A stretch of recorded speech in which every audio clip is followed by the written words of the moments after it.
Good morning.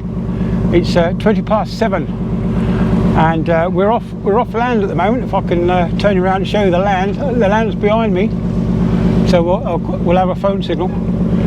Yeah, so I've had a chance to put together the pieces of this Alex Belfield story, and his appearance in court the other day was nothing to do with the Nottinghamshire police raid on his house at all. It was more to do with the pre-trial hearing for his stalking case, the 12 counts of stalking that he's alleged to have occurred. I say alleged loosely because that's down to the jury to find him guilty or not guilty. But as he was stood outside the court, he was laughing that he'd actually intimidated some of the what do they call it, the people that were bringing the charges against him. He's actually laughing because he terrorised them so much that they feared actually seeing him in court. I don't think they were frightened of being cross-examined. I just think they were frightened of him after all the damage that he'd done to them.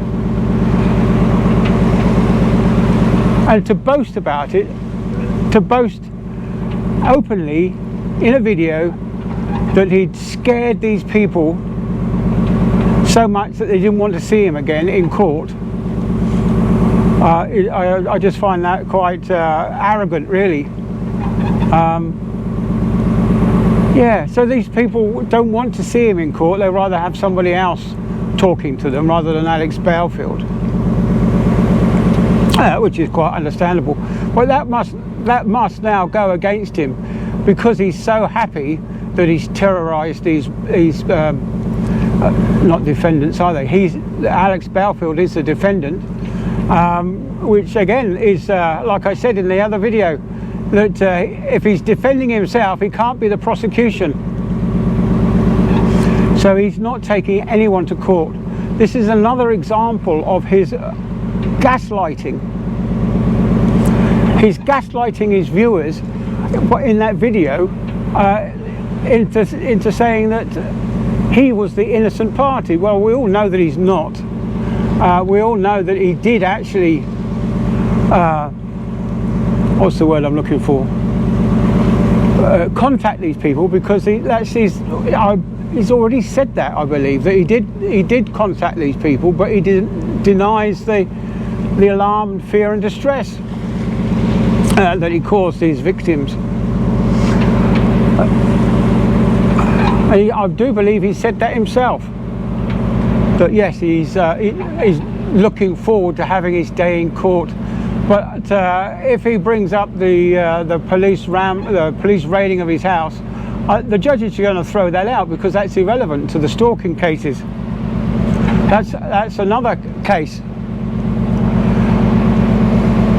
So just to summarise then, Alex Belfield attended a pre-trial hearing for the alleged stalking cases coming up in July, and he's terrorised his victims so much that they don't want to see him in court. And of course now he's jetted off to Las Vegas to spend more of his followers' money. Which I think that's probably what I would do if I was in his case. Go out and have a good time while you can before you end up in prison. That's my opinion. And of course this has all been my opinion. And for all those people who say, oh, you're at work. Well, I'm on a break.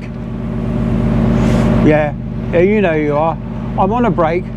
I'm using my own Wi-Fi. I don't use a ship's Wi-Fi.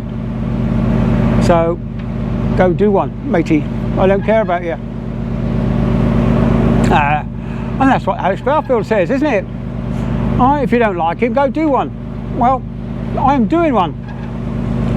And I've come to a stage in my life now where I think I have to stand up for what's right. And Alex Belfield is not right. Alex Belfield is wrong, and his constant misogyny, racist, homophobic, anti-cyclist, all this these rants that he does every day is just too much. And like I said before here, the way that he goes on will be enough to drive people to commit crimes, whether it's hitting a cyclist with their cars or beating their wives or whatever, some racist crime.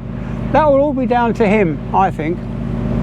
Anyway, I've rambled on enough, and it's getting cold. Actually, the seawater temperature here at the moment is in single figures. It was 9.8 this morning, so it's a bit cooler, but then we are quite close to the coast at the moment.